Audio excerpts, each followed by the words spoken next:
Okay, so next up we have a panel.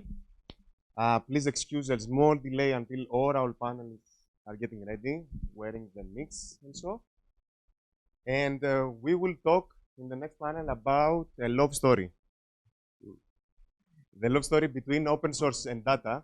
So, yeah, please let me welcome Andres Tapia, co-founder and CEO of Restack. Leopold Lerac, welcome Leopold, investment manager here at Project A, and Adam Vince, lead data engineer at Sender. Please help me welcome them.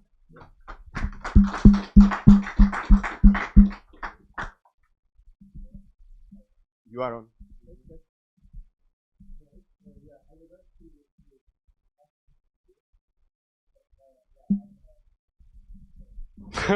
I made some notes. Let's see how it goes.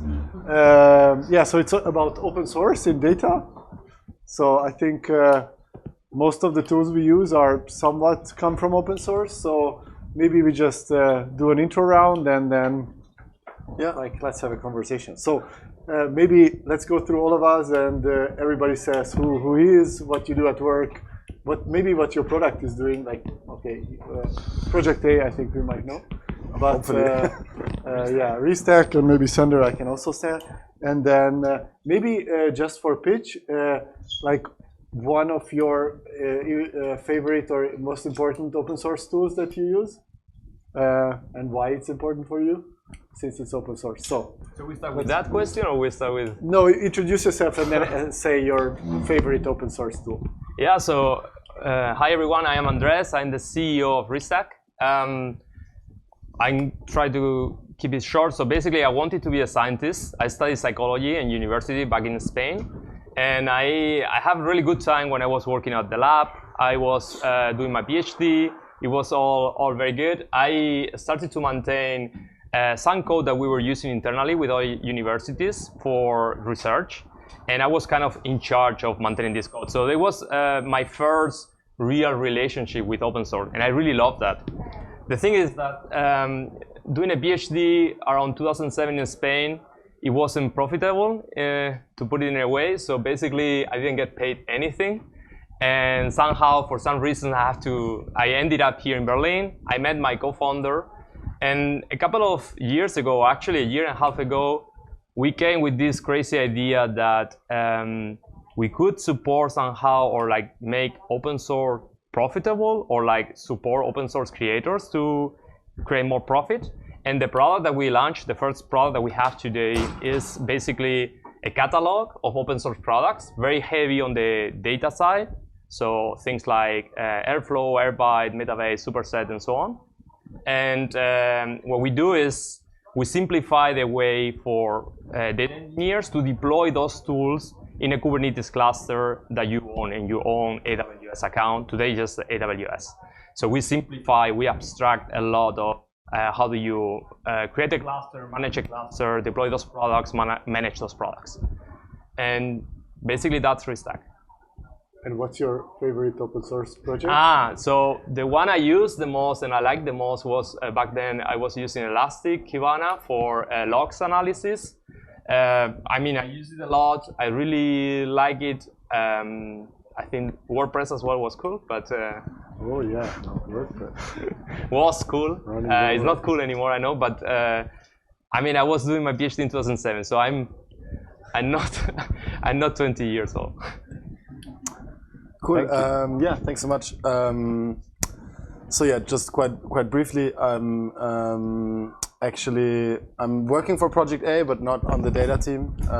Much more name on the investment side, but I work a lot with the data team, especially on all data tooling, infrastructure-related topics, a lot around developer tooling, commercial open source. So that's a big ticket, a big topic for us in the team currently. And yeah, I'm super happy to collaborate with our data folks on these type of topics. Also working together with Andres, with Thomas from Quix, and so on. So basically, I have probably a more commercial view on the topic. And maybe just to share a few observations from an investor, like a commercial perspective, I think it's really interesting how the whole perception of open source and also commercial open source has shifted, right? I mean, it wasn't a big thing at all in the 90s. I don't know, Steve Ballmer called Linux like cancer, like it was crazy fights. And I mean, that's not a discussion we're having anymore, right? Like if open source as a business model can be profitable, if you can build a serious business on top of an open source community and project, I think that's very clear. At the same time, probably the whole model shifted a little bit. Like I would say there is probably a spectrum of, from open source to closed source commercial vendor. There are a lot of companies positioning themselves somewhere on it, some being more open, some being less open, a lot of license discussions. I think a lot of you have probably followed that, but it's interesting to see how the model has changed over time. And by now,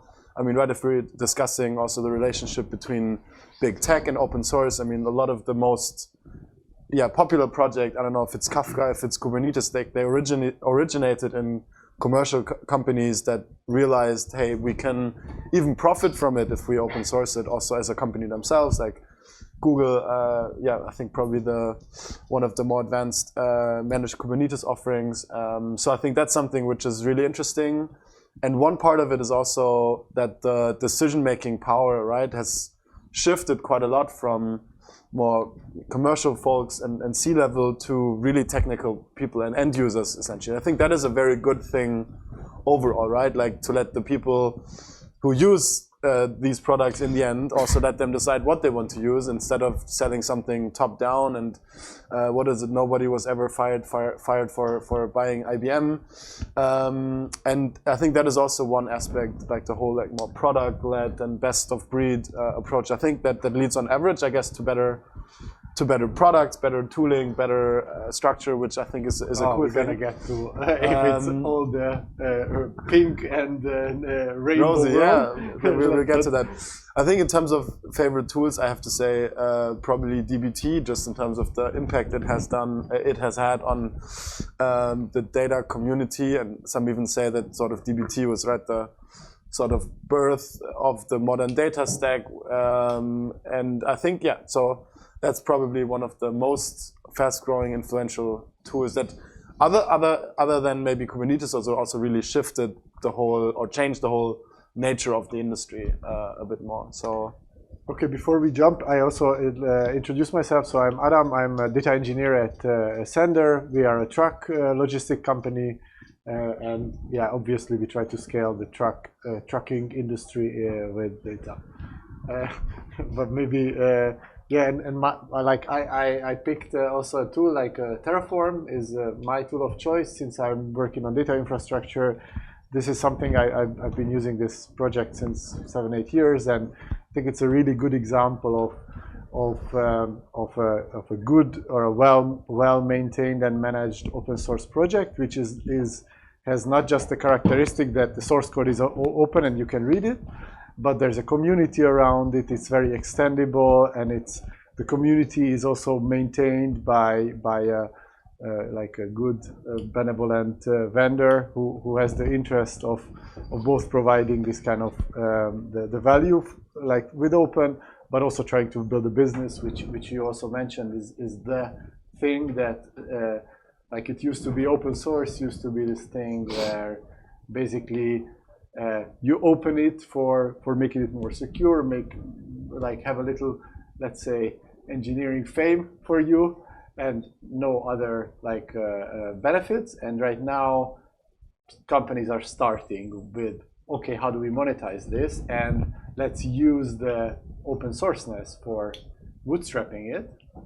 So maybe what I noted myself is maybe just to go to the basics and to get into the conversation. Maybe we could collect a few thoughts around, first of all, the obvious benefits of open source. Like, okay, why would you not pay for something if you can?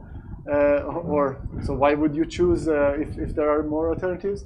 Or what are the risks actually related? Like, what are obvious risks which you have to know when you choose open source? So any Any ideas, any thoughts? I mean, the benefits about being free, yes. If I set up a WordPress for my girlfriend, and then it's for free. But if you set it in a company, you have to put your time on setting up these things. So it's at the end, you're building or paying, like you're buying or building yourself. So it's not for free, right? So basically, this is the main thing that we try to solve, like giving you the option that in a very simple way you can build a solution without putting that much time. But the benefits of open source, I mean, depending, like if you are in a regulated business, so sometimes you need to have data ownership, you need to know where your data is going and so on, so it's kind of obvious. But sometimes as well, like in a way you wanted to work with the source and you wanted to edit the code, you wanted to really change something in there, and you want to work with your own version of this thing. Like for example, Astronomer is doing that very well with Airflow. You can basically upload your own version of Airflow and then you run it in the cloud, in their cloud. It's quite nice, but this is not every product. It's like, or not every vendor offer you these options, and that's, I think, quite interesting. And there are many other benefits. Sometimes it's just like, seems to be that they are the best in their category or whatever. Like DBT, what is the alternative of DBT right now? Like, I mean, I'm not the data engineer, I don't know which other, but DBT is where everyone told me that they wanted to use. So it's kind of best in the market, no? Best of breed. Yeah, I mean, I think it's also just great to get feedback and test your product, test iterations. Obviously, you sometimes have people contributing to it. I mean, I think Airbyte has done that quite well. I mean, for them, it's even the community, I guess, developing the core product, or what I would consider a core product. You know, I mean, that can be very powerful, of course. But I mean, some of these are obvious as you mentioned. But maybe, I mean, on the more critical side, I think building. It is also, I think you need to do it right. It's very hard also to engage with the community in the right way, and you need to put really significant resources behind it also, right? So in terms of just the attention, you know, you give to like pull requests, like discussion groups, that you can't really do it on the side. I think you cannot say, hey, we are a closed source business, but we also have this open source angle to it, and then you can just sort of do it on the side. I think it definitely requires some maybe attention. from your investment point of view. When would you say, if somebody's going for open source, when would you say it's a wrong choice, and when would you say like not going for it is a wrong choice? So what is something that you're looking for there? I mean, it's hard to say definite answers, but I think one good thing I saw somewhere, someone said, if you cannot defend it anyways, you should open source it in the first place. It should be you who open sources it, right? So the question is, can you, for example, like I think a good example is also Kubernetes and container management. It would have been obvious, okay, if you don't open source it, there will be someone else who open sources a different container management system, and you know, it's so ubiquitous and on such a sort of low level in the stack. I think it depends also where in the stack you are, and the closer you are to bare metal and infrastructure, I think the more difficult it is to But do you see do you see the success of such a let's say a success of an open source project slowly dependent on the usefulness and on the quality, or is it also like let's say regular products also depending a lot on, let's say, on marketing, but on maybe on a different kind of marketing? So I just think about Java back then.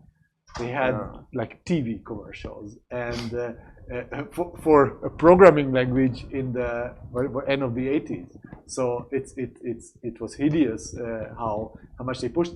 But in the end, you see the success of Java, or same thing happened for Kubernetes. There was Mesos and there was Yarn, and like, so there were other resource managers. Some say there are also, let's say, less complicated or better quality ones at that stage, but they still won. So what did they do right in this sense? So the open source like for success. In success Exactly, for meaning success of number of adoption, people or I using don't know. it or making I mean, money. Or? in the end, success means also there's money behind it. So a lot of contributions, maybe big companies funding, actually like improving it. So, but you need a certain kind of success at the beginning to get the traction. How do you get that? I think Leo already mentioned the topic of. I mean, if it's open source, the product you can just download. You just do Docker Compose app. You try the code. You like it. You say, okay, I would love to integrate that in my company. Kind of, it's quite simple. If you wanted to buy a SaaS that is way more expensive, you have to go through the sales path. It's all kind of like not ideal today. You wanted to sell to the developers. Open source, I think, is the nicest way to do it, or like the better way. I will really hate as well like to have a sales call just to try out a piece of software, I would say. So I think this is, but it's not just that. Like, I mean, the code should be, or not the code, but the software should be good. Like, if the product is not like DBT, it's not like what people say, this is actually changing the way I worked, it's changing the way I build the pipelines and I model data, then you go nowhere. So it's a combination of things. But I think you're very right, like in one point, right? It's not only about putting something on GitHub and doing a project page and just waiting for something to happen, right? Like, I mean, it's a question of, like, if we were speaking about really building a proper company out of it, right? There is also everything else you also need if you build a closed source product. But I mean, it's maybe a bit cynical, but you could even say that being open source then is more of a go-to-market or marketing strategy than it is actually the core business, right? Like, it's a strategy to reach a lot of more, especially developers, quite easily, and to market to them. Like, yeah, right. If we're very cynical in that way. So I think, and especially, you know, like this whole like bottom-up movement and getting people, you know, sort of this idea of product-led growth. I mean, that's super tough in general, I think, and it's very. And it takes a lot of time. You need to be very patient. You know, sort of this advocacy from bottom up is very hard to do right, and it takes a lot of time. I think you need to be patient. Maybe just to combining this with what you mentioned before about DBT being this successful, maybe like bottom up built thing.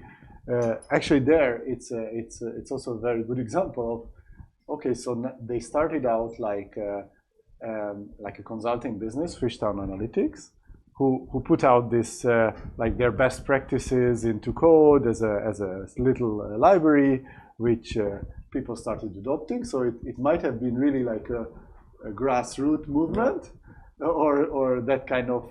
So the adoption was actually genuine, but then now they took the big money. So the question is, how do you see the future of this or such endeavors, because now they have the pressure, now they hire developers like crazy, and so personally, maybe just to throw some fire, I'm very skeptical if that does more good than harm for this particular ecosystem. I think we've all seen the problematic around the Stitch or the Singer.io. It seemed to be there for someone who doesn't know, for the ETL problem, Stitch came up with this protocol, the Singer.io protocol, which is a really nice way if you first encounter it of having a generic ETL protocol that solves, I don't know, 90% of the problem, and then they built their tool around it. But then basically the competition just bought them and took away the resources from this open source initiative, which is still not dead. So it's open source. It is there, but basically the momentum behind it was gone. So that gave also now Airbyte, for example, another chance of this. Yeah. But so just coming back to DBT as a project, or we can take Airbyte, which is like already have the monetization in mind. So they took the VC money. Same thing for open metadata, data hub, these type of companies. What do you think is going to be the future? So the future, I don't know. Like, but the thing is, the problem with open core, like that you have this open part, and then you have the commercial part, and then you always have the discussion about this new feature or this pull request, should I put it here or not? You see that many times. There are many projects where people are requesting, the community is requesting for a feature, but they say, no, we are not going to allow that to come into the open source part because we have that in the commercial. That's actually not nice, I would say. Because, I mean, the open source was there just because it was open, because it has a community, it was built by many people and so on. So, on the other side, there are, I would say, in many cases, many projects are pushed by investors as well to basically do that, to monetize the commercial part and to kind of put a line or draw a line between what is open and what not. And I think that's not the way to go. But I mean, I'm kind of biased in this thing. Like the way that we see is like, you just do open source, you just let it there, talk to us, put it in our platform, and what we are doing is we just give 20 to 80% back to of revenues to the creators. So basically, we believe that there is a way still to monetize open source without this kind of open core model. And like, what do you think is a better model than this open core versus? I think the open core, I mean, is working right now quite well for many companies. I'm not totally against that, but the thing is, like, if you're really open source and you really believe on the community, and then they are supporting this product, it's not owned by you, because basically the vendor doesn't own, it's already open, it's owned by the community in a way. You need to let it grow, and you put restrictions to that. It doesn't sound like fair in a way, I would say. But you wanted to really have a VC case for an open source project. Usually open core is the best way to do it. What do you say? Yeah, I mean, I think I think what's hard is it's always very much a case by case.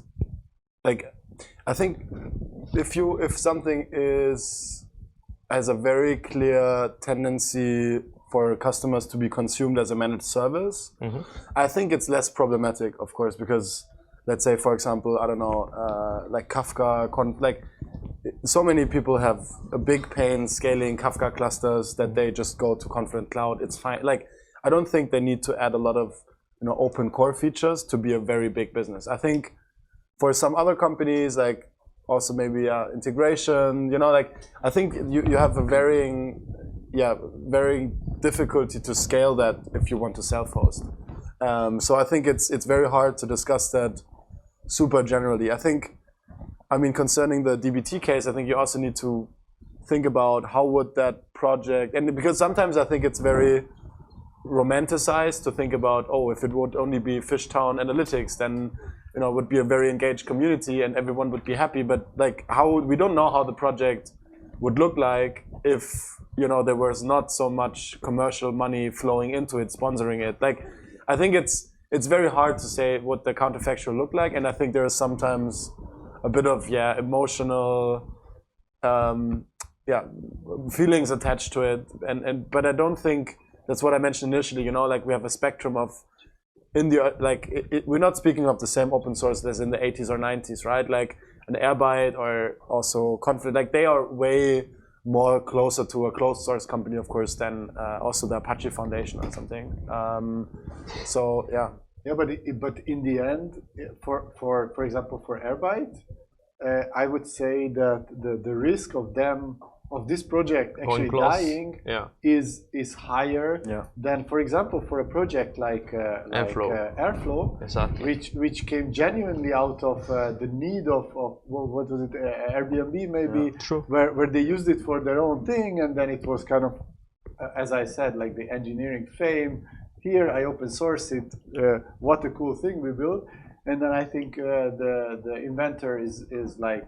It's gone. out of the project, yes. And so there are now other companies who took the stewardship. So what is the Astronomer, exactly. So there are other companies taking over and especially there, for example, if big companies. So right now, like for me as a consumer of open source a lot, or like as a where I stitch together my data stack, for me, I'm also more confident to pay Amazon for the hosted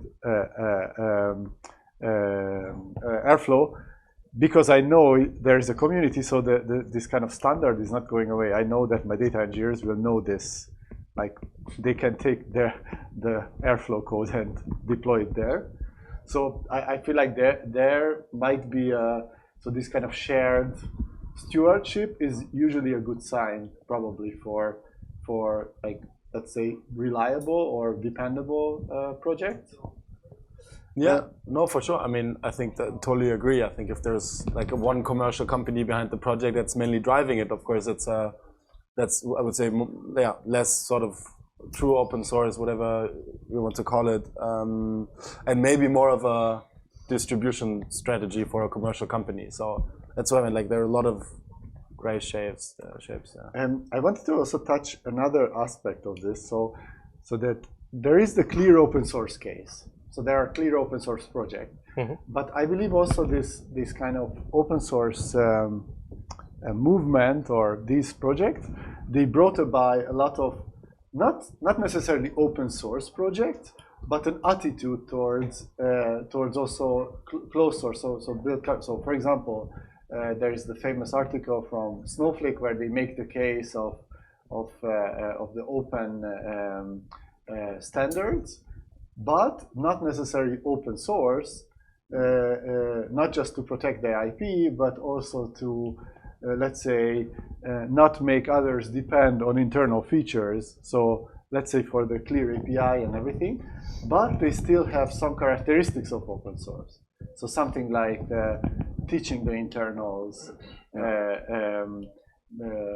integrating with open standards, making a public API. So what do you think is something that kind of came from the open source, but is influencing also the non-open source, so the other products that we are using right now? Yeah, I think openness, extensibility, open APIs, allowing other people to build on top. Like I think all of these things, like I think legacy, like a lot of legacy infrastructure, they came away with just not doing it. And of course it increases if you also increase lock-in, you make it harder to move off of the platform. But I think it's a good thing that by now that's more, that's really a standard that is expected by users and potential customers. So it's more difficult to get away with closing, like having walled gardens, which in the end I think no one really profits from.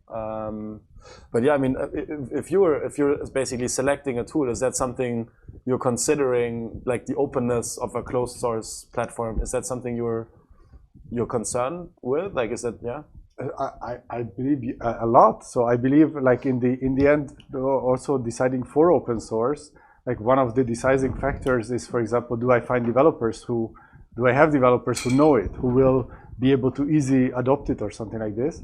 And for example, if I use a very popular tool, if it's open source or not, that's usually, let's say, a plus point for something. I expect that people will adopt it more easily. And if I use something that is, let's say, not known by anyone, and open sourceness is actually helping this. If you don't know it, it's basically transparent. You can, even if it's not well documented, you can read the source code. So you will be able to find out if it fails on you in a weird way. Even if you don't get so much support, you will be able to help yourself. So that might be a good factor for, let's say, being able to depend on it. While the same bad quality in a closed source thing that you pay for might be actually a showstopper for you. So I don't know.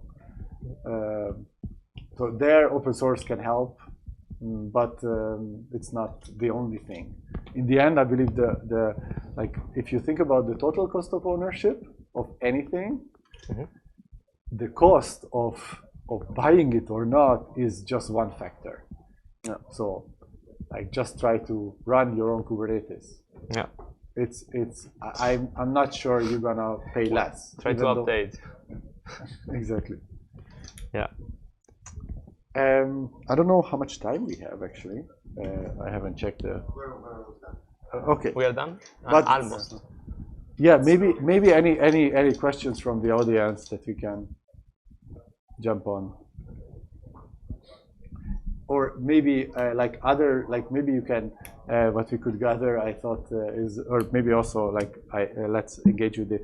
So do you have some like good examples or bad or really bad examples of open source project that you would like to shout out and maybe like debate a little bit about this? Has anyone ever heard of Meltano? Yes. That's an interesting open source tool. I mean, it's a combination of things, right? Right. But it's I guess an example, if I remember correctly, like a top-down approach. Meltano, it's the stack from GitLab. Yeah, I found it incredibly easy to get started with, which I think is another important aspect. To be useful and powerful, but if it takes you a day to get running, then you're just going to give up and just. And are you using it in in production or? I evaluated it, and it's a long story, but we decided not to migrate. We want to wait and keep what we have. But that was at the top of our short list. What do you use instead currently? It's Mara. Yeah. Ah, Mara. Yeah, we like the flexibility, and we're kind of locked in. We couldn't find something good enough to take us away from. So for anyone who doesn't know, it's also like just to connect with the bundling, unbundling experience of the previous talk. So Meltano is also like a bundled experience of like popular tools. Yeah, it's definitely not there yet, but I'm keeping an eye on it. Yeah, it's a pretty nice one. What actually, like Mara, I mean, I know that was done here at Project A, right? Like, but what actually, how compare Mara with Meltano? So I haven't used Mara. you but many of the projects. Okay. So it's more of this modular approach that you can combine and have some kind of a bundling solution, but still maintaining these modules behind. Mm-hmm. So you can actually use basically. But it's a extraction, orchestration, transformation, Yes, all of every. Okay. That will cover this panel from importing and ingesting data to transforming. And you have already connectors, or you build your own connectors? That's the point basically. So there is some community that maintains these connectors. Connectors, okay. Mainly for ingesting data or Yes. being able to process these different types of data. Nice. But probably actually like let's say the not great commercial success of Mara is actually maybe it's exactly the point that you would have needed marketing or like to build the big community to have enough of those connectors built for like different for example engines or something like this in order to make it, because the idea behind it was like as great as for Meltano or for like a few other of the same kind, but like that's an investment, that's money somehow. Yeah. And, I mean, I mean, it does sort of also everything that DBT does, right? And I mean, maybe we should have focused as Project A on commercializing that. I don't know, but it was around, I think, prior to DBT. So, yeah. But yeah, no, I mean, it was never right. The goal was never to commercialize it. It was just, I think, for like internal use and portfolio companies. I mean, it has, I think, 3,000 stars or so. So it's. But so was actually DBT. So Yeah, that's actually an interesting off, comparison because that's how they actually created it. They use their own best practices and they out of this they try to build the smallest open sourceable component, and that's how it started. Nice. Yeah, I mean, there are different factors. From one hand is building a community that can keep up with the tool and follow up the evolution of the space and this kind of tooling, but has also different kind of factors that might affect, like the usability of this. How much technical depth there is such solution. Who is actually the target group that uses it, right? Exactly. We have two people from. I don't know. I haven't looked, so you decide who goes first. Do you also take into account the risks in migrating? If, for example, you need to get rid of the open source tool because maybe it doesn't fit you and you realize in the future. So, because I mean, if I choose an orchestrator, probably it's not so easy to replace it. While if I choose a smaller tool, probably it's easier to get rid of it if it doesn't fit my needs anymore. Yeah, for me, totally yes. So I think that's a very decisive factor in going for open source versus let's say managed tooling. So there so for me, like it can be a managed open source, but if I run it myself, I think that's always a big concern.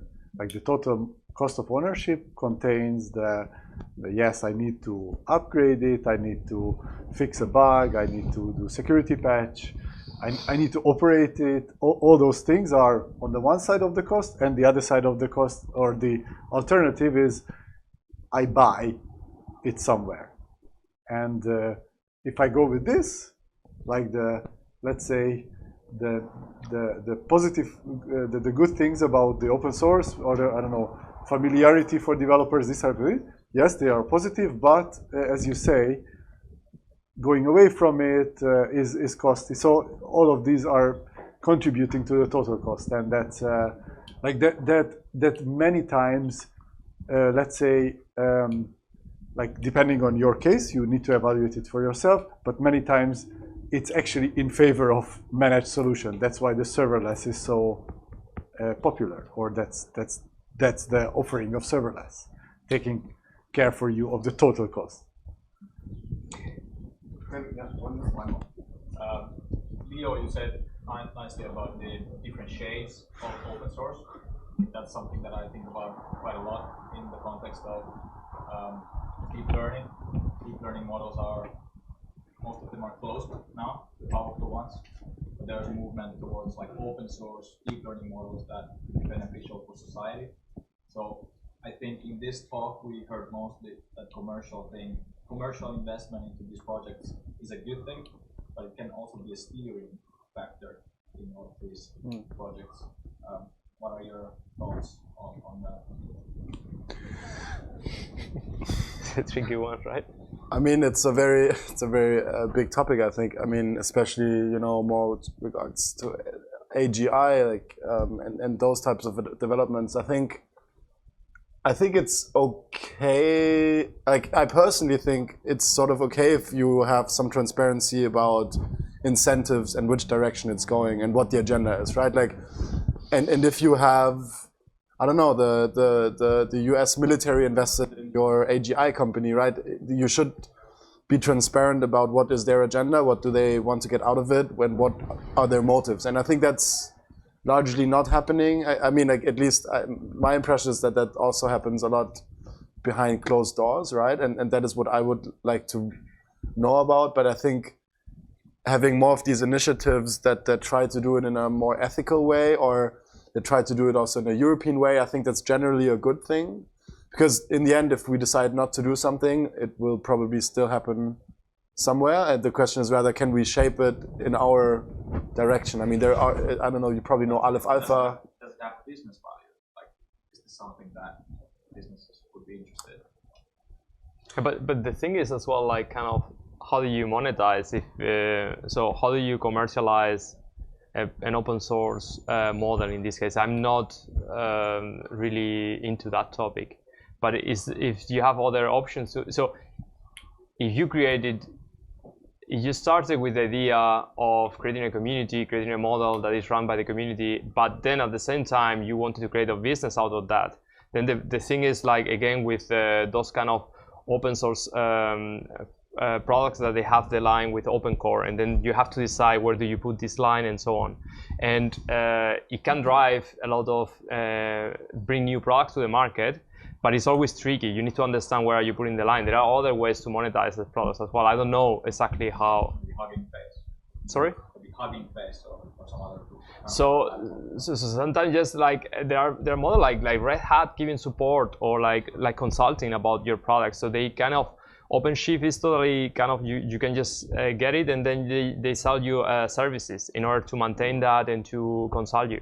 So that's the thing. The problem is that's not a startup. You don't scale with consulting usually. You scale with software.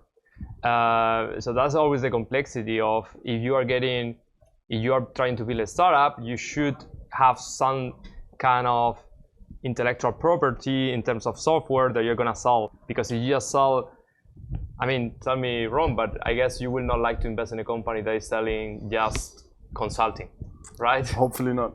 Exactly. I think in that calculation, I think maybe I'm very cynical, but I see always that actually behind like in the end, the cloud vendors will profit because they will always like profit. lawyers. Yeah, No, like they make you use like the cloud because you cannot it becomes more impractical to use anything else. So somehow they win. So that's why it makes sense for them to fund some things like this. But I don't know, that might be like a totally different discussion on AI. I mean, just as a last point, I think open sourcing data and data assets, that's obviously also an interesting part of the discussion, right? Like, how can you make sure to get access to the data that the model is trained on? And I mean, I think that's probably rather the way to go for me than to open source the models direct. Yeah, I don't know, but it's a discussion for next time probably. Yeah. Thanks a lot for everyone. Thank you so much, all of you. You're great.